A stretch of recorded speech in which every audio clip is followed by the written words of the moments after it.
हम कहते हैं कि ईश्वर दिखाई नहीं देता, पर एक वही तो दिखाई देता है जब कोई दिखाई नहीं देता। चारों तरफ जब निराशा ही निराशा हो, आशा की एक किरण भी दिखाई न दे रही हो, तब भी एक शक्ति है जो काम कर रही होती है, और वो है प्रार्थना की शक्ति। ऐसी प्रार्थना जो दिल की गहराइयों से निकलती है। प्रार्थना में उठे दो हाथ और आंखों से बरसते आंसू जो बस यही कह रहे होते हैं कि जो है अब तेरे हाथ में है, अब तू ही है जो मेरे जीवन की नैया को मझधार से बाहर निकाल सकता है। और तब कुछ ऐसा होता है जो असंभव सा था। एक पति पत्नी अपनी बच्ची को डॉक्टर के पास लेकर आए, दिल के विशेषज्ञ के पास। जब डायग्नोज हुआ तो पता चला कि उस बच्ची की आर्टरीज काफ़ी ज़्यादा ब्लॉक्ड हो चुकी हैं। डॉक्टर ने पूरी टीम के साथ केस डिस्कस किया और उसके माँ बाप को बताया कि ओपन हार्ट सर्जरी के बाद भी सिर्फ 30% सर्वाइवल के चांसेस हैं, वरना बच्ची ज़्यादा से ज़्यादा 3 महीने तक जिंदा रहेगी। ऐसी परिस्थिति में माँ बाप क्या कर सकते हैं? एक तरफ कुआं और दूसरी तरफ खाई। माँ बाप ने सर्जरी के लिए कहा। सर्जरी से कुछ दिन पहले बच्ची को हॉस्पिटल में एडमिट कर लिया गया। बच्ची की जो माँ थी उसे प्रार्थनाओं में अटूट विश्वास था, और यही संस्कार उस बच्ची में भी था। माँ हमेशा उस बच्ची का हौसला बढ़ाती, हमेशा उसे कहती, भगवान हम सबके दिल में रहते हैं, वो तुम्हें कभी कुछ नहीं होने देंगे, तुम बिल्कुल मत घबराना। ऑपरेशन का दिन भी आया। ऑपरेशन थिएटर में डॉक्टर ने जब बच्ची का मासूम सा मुस्कुराता चेहरा देखा तो उन्होंने बच्ची से कहा, बिल्कुल चिंता मत करना, तुम ऑपरेशन के बाद एकदम ठीक हो जाओगी। इस पर उस बच्ची ने डॉक्टर से कहा, मुझे बिल्कुल भी चिंता नहीं है, क्योंकि मैं जानती हूँ कि भगवान रहते हैं मेरे दिल में। डॉक्टर, आपसे एक रिक्वेस्ट है कि आप जब मेरा हार्ट ओपन करो तो बताना कि भगवान कैसे दिखते हैं। डॉक्टर ने कुछ भी नहीं कहा, सिर्फ मुस्कुराए।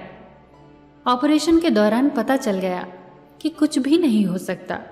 बच्ची को बचाना असंभव है। हार्ट में ब्लड की एक बूंद भी नहीं आ रही थी। डॉक्टर ने निराश होकर अपनी टीम को स्टिचेस लगाने को कहा।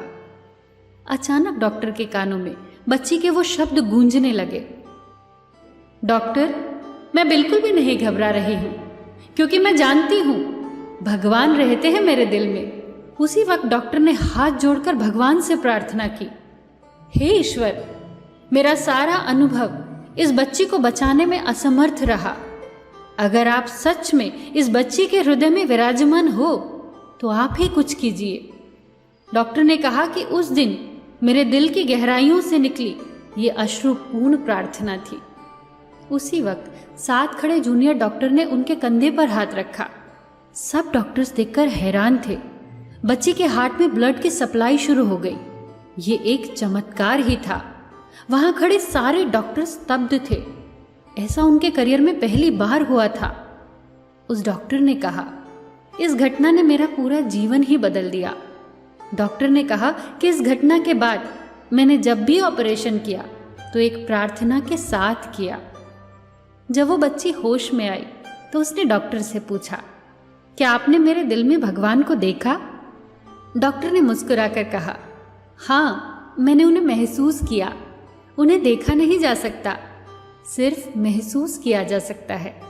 उन्होंने तुम्हारे लिए और सबके लिए एक मैसेज दिया है। उन्हें हमेशा अपने हृदय में महसूस करना, वो हमारे अंदर ही है, हम सब के अंदर। उन्हें याद करके ही अपने हर एक काम की शुरुआत करना और अपना हर काम उन्हें समर्पित करते जाना। एक पुरानी कहावत है, डॉक्टर घाव पर पट्टी बांधता है, ईश्वर उसे ठीक करता है।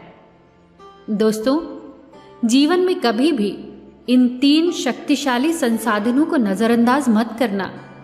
पहला प्यार, दूसरा प्रार्थना और तीसरा क्षमा। फिर मिलेंगे दोस्तों अगली कहानी के साथ। तब तक के लिए अपना ख्याल रखना और हमेशा मुस्कुराते रहना।